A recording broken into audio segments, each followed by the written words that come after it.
Hey there, Internet. Welcome to the Hard On Gear channel, where I discuss and review my used and abused knives and gear.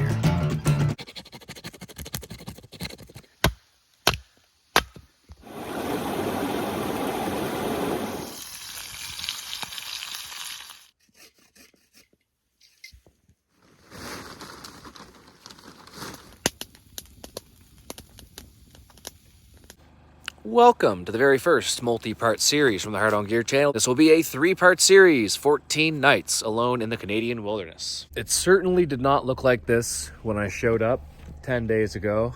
In the middle of day 10 right now. I'm gonna walk you back to day 1 and slowly roll you up through a few part series as I learn what to do and what not to do when you are setting up a shelter for the upcoming winter. And more than that, like the type of mindset that you have to have if you're going to commit to doing something like this. Because boy, I did okay and we're still not out of the woods yet, literally. But there's definitely been a few times where the clock has run out on me, or I've tried to do something not quite managing the time appropriately and found myself in some awkward situations. I fixed that collar there. My point in saying all that is that you're not going to see a expert bushman doing a bunch of expert bushman stuff that you're going to be able to optimize your current experience off of if you're already pretty good at this stuff. Now, if you have gone through all these learning and growing pains, then you're probably going to appreciate some of what you're going to see because maybe you've been there too.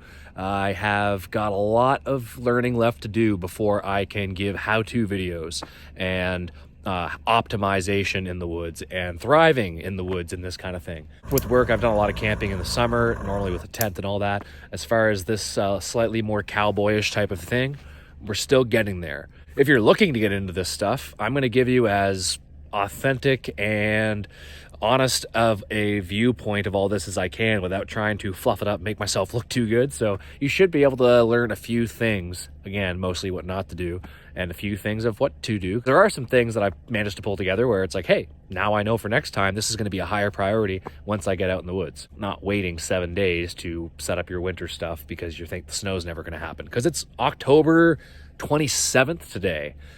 Yeah, freaking Central Canada. I'm on the East Coast normally, and I've always thought, man, Canadian winters aren't that bad. What are people talking about? Spend some time in Central Canada during the winter. Now, I'm not even that far north, but I mean, at least in the province I'm in, you don't get much further north without running out of paved roads. For those of you who are only here for knife stuff, don't worry. There's still lots of knife action happening. I try my best to record it when I can, but I did spend a lot of time scrambling to get stuff done, and I only have so much battery life out here, so I had to be cognizant of that.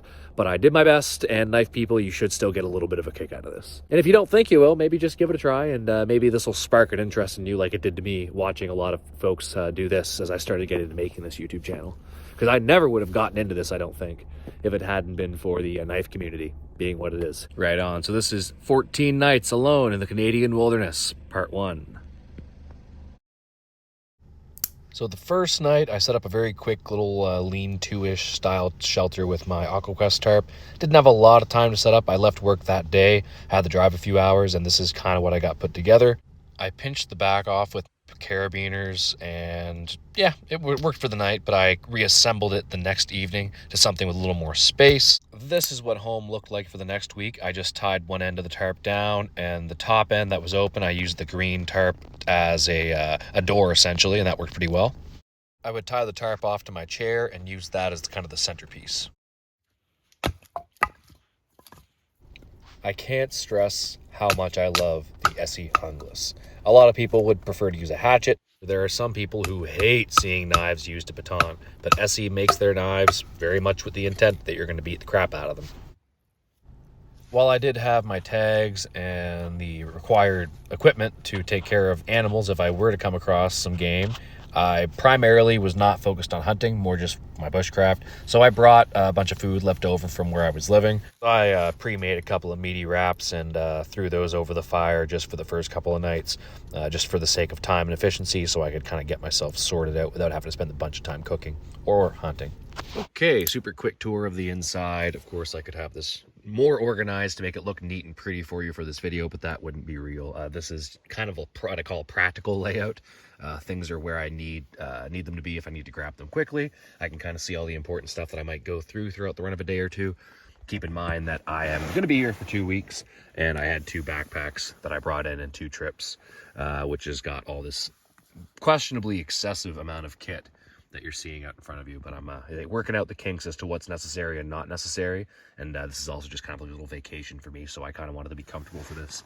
Relatively comfortable, still building shelters and doing a bunch of stuff out in the cold. Here is that Xped Sinmat Light 5 lightweight. Phenomenal pad, big fan of it, love the vertical rib design, allows you to kind of mold the sides up a little bit. You can see I've got this extra little $20 Trekology pillow and my extra dry bags with clothes and stuff, kind of helping prop up my backside so I can keep myself from rolling, basically.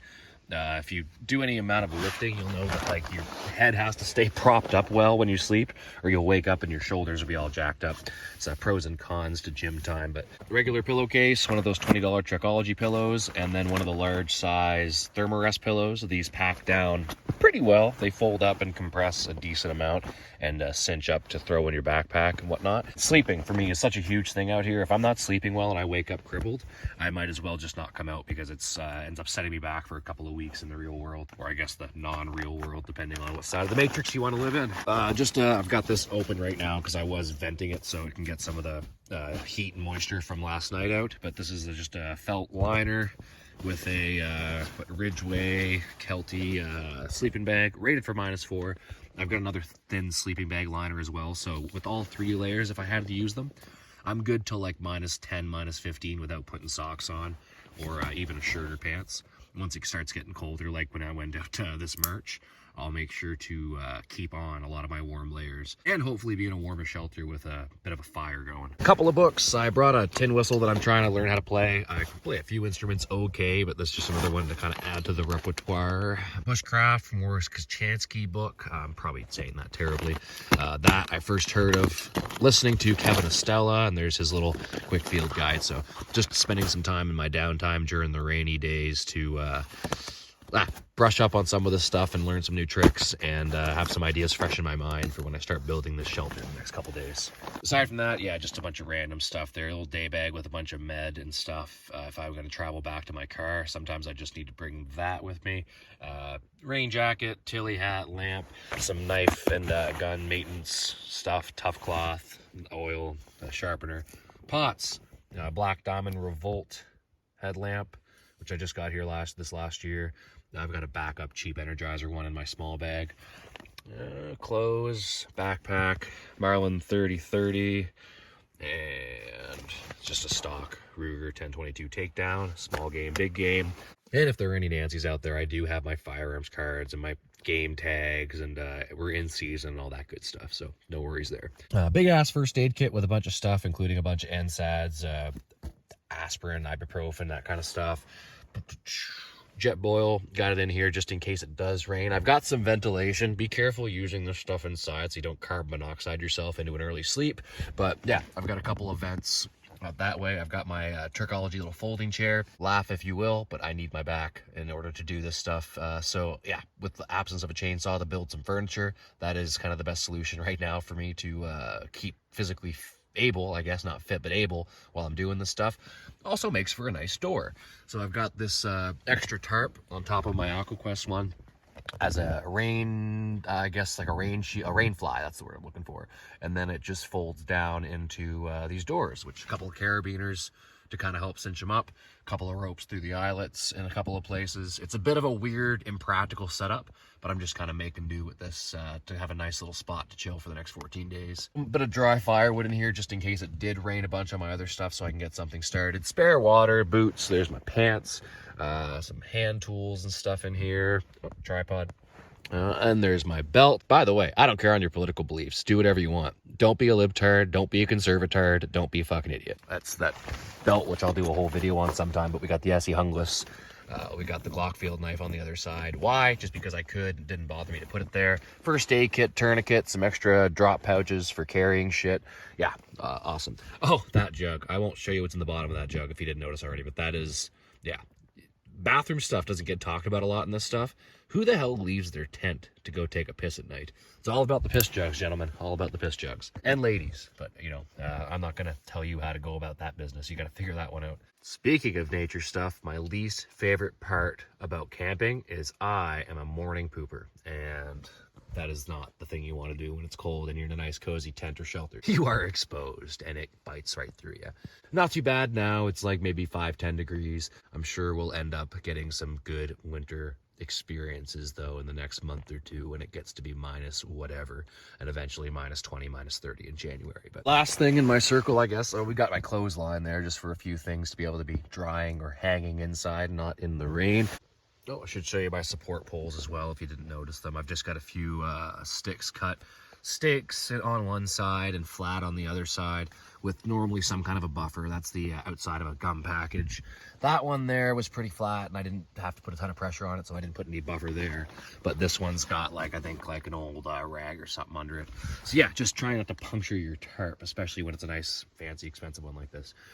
But that obviously gives me a ton more room on the inside. Of course, the inside of these tarps, when you're spending time in them, get full of condensation. You do not want to touch them. You end up getting soaked. So having some space between you and the inside of that is super important. The other thing is when I wake up to take a leak, yeah, you can roll onto your side and use a piss jug, but it's a lot easier if you can just sit up and kneel without having to put your back up against a wet tarp. And there's my small bag with just a bunch of day hunting kit in it. All kinds of random kits, some redundancies that I have in both bags, like fire starters and first aid and that kind of stuff. But yeah, it is mostly just here right now to block my pillow from sliding up. But that pack will go out if I'm going to do any immense scouting or hunting or anything like that. Today's project is going to be going down to this river that I'm nearby and figuring out where I'm going to set up my permanent camp. Get back to doing that stuff, and I'm sure there'll be tons of content regarding that. But here's this general setup. Sorry for the shaky camera work. We're still going to work on our presentation for this kind of stuff.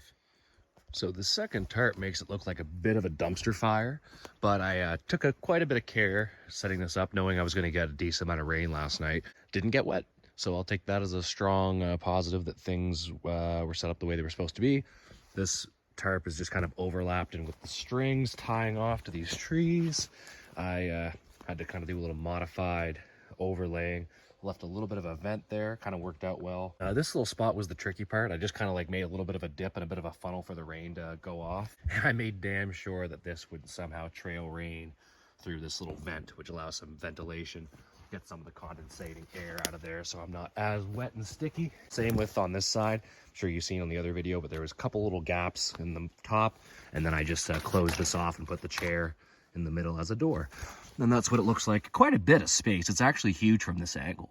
I got a lot of kit, so I wanted to make sure I have enough room to move around in case I'm stuck in there for a rain day. But nothing fancy other than this. I'm sure at some point, once I get better at all this stuff, I'll do a beginner's video on how to set a lot of this stuff up, the proper knots and everything. But I just use taut lines for all the tension knots. A couple of bungee cords in my bag for extra stuff like this when it comes up. Got some Hennessy snake skins for my AquaQuest tarp. I've got a lot of cordage that I just keep on there now, and it's easier to keep together with the snakeskin I find than just the stock package that came in. Not sure if you can hear this right now, but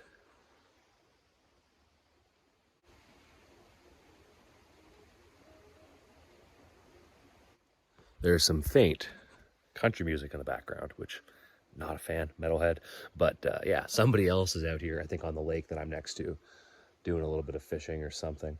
But yeah, heard music when I got into my tent. That was not what I expected, so might go introduce myself, make sure they're not shooting in my direction, and find out that I'm not like on somebody's trap line or disturbing anyone's regular hunting spot. But yeah, I got some neighbors. This is definitely like, it's relatively remote in the fact that I'm in northwestern Ontario, but I'm, you know, not that far off the Trans-Canada Highway. It's just that there's really not much up here. Lots of four-wheeler trails, lots of people doing exactly this kind of stuff. Let's go check on my food, see if anyone bothered me in the night. People may laugh at this current little food storage setup, and if you have suggestions, I'm happy to take them. I've spent enough time in the woods with wildfire stuff with tons of food, cooking bacon grease and steaks and stuff. Never had too many bear issues, and you kind of know how to mitigate them. One is keeping the scent down, obviously. I'm not really frying too much stuff out here, but I've got a little hole dug with a double freezer bag full of like meat and stuff, then a dry bag full of a bunch of my dry goods, and then just a garbage bag, which hopefully they'd pick at first before they got the good stuff. The hole's more just to help keep it insulated. I doubt that it's going to keep any predators away from it, of course, but it's only about 50 feet from my tent or tarp setup, which is kind of close, but at the same time, let's say there is a critter who's disturbing my food, I want to be able to maybe like fire off a warning shot if I have to, scare that fella off. Could hang it in a tree, except that there's not a lot of prime trees for that kind of thing here. Just tons of lateral limbs and all these immature balsam fir and spruce, and not a lot of big hardwoods with like decent strong limbs that I can anchor my dry bag off of. Plus, I don't even know if it would hold the amount of food that I've got there. I almost forgot my other countermeasure for the food. Guess where I'm dumping my piss jugs? Got a nice ring of protection marking my territory here. Also, notice this huge, through like two-layered conch. I can't remember a lot of my fungi and all that stuff. I've got a book in here somewhere in my car, I think. But yeah, this snag, that's quite solid. I checked it out before I set camp up next to it. Not like, rock solid, but it's not having a shaky top or anything like that. But yeah, lots of wildlife activity, tons of pileated woodpeckers around here, tons of conchs and fungi and all that growing through this thing. Yeah, any biology nerds out there, get your kick out of this sweet dead standing poplar. Trembling aspen, in case you're wondering out here. So the first few days I've been collecting firewood and like fixing up my camp and cutting trail back to my vehicle. Just haven't really had a chance to explore too much yet. But look what I found. I've heard this river rushing through here. It's a smaller part of what is like a full-sized little river. Lots of white cedar. This is the outlet to this little lake, which has an inlet, which is part of the same river system, and a bigger lake off to my right here. But this is exactly what I'm running. I knew there was the lakes here, and I seen the stream, but I didn't realize how clear this would be running. This is a fantastic water source. There is a busy ATV trail not too far off just the side of this, so obviously it's quite a popular spot. I don't think there's a lot of fishing to be done in this, I guess we'll call it a lake, but it's like a large pond. But yeah, technically a lake. The one next over, if I do want to walk a few hundred meters and try over there, though, that will be an option.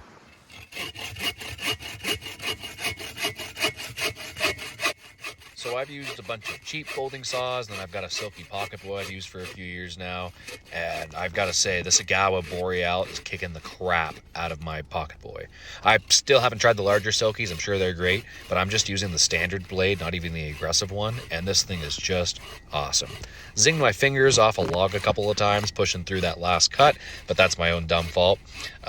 Breaks down super easy. The way it's assembled is just super innovative design. Huge fan of this thing. It's making my firewood collection way easier. If you follow the Hard On Gear Instagram, you've probably already seen some of these clips. It's a good spot to go see a little different side of the hog stuff. But yeah, these the Mora Garberg and the ESEE JUNGLAS were just phenomenal in creating firewood, like absolutely top tier. Sanitizing water for drinking is always a concern, but Adam Schultz's book, Beyond the Trees, he did a trip across the Arctic by himself, ended up breaking his water filter, drank untreated water the whole time. He mentioned that studies have shown that most water in these areas, as long as you're not downstream of a beaver dam, is pretty safe to drink. Your gut microbiome is going to get adjusted to it if you overdo it perhaps, and you might have some gut problems. But I just tried a few sips here just for shits and gigs. It's the best tasting water I think I've ever tasted in my life. And it's clear as anything looking into the bottle. There's almost no particulate matter, no color to it. It's pretty freaking phenomenal. However, I would be remiss not to mention that you should actually look above the stream and make sure there's no, animals doing stuff in the water where you're going to be drinking this. Be safe. This is my first stab at one of these fancy time-lapse bushcraft cooking videos with my fancy ingredients and fancy diet that I've got here. So yeah, enjoy.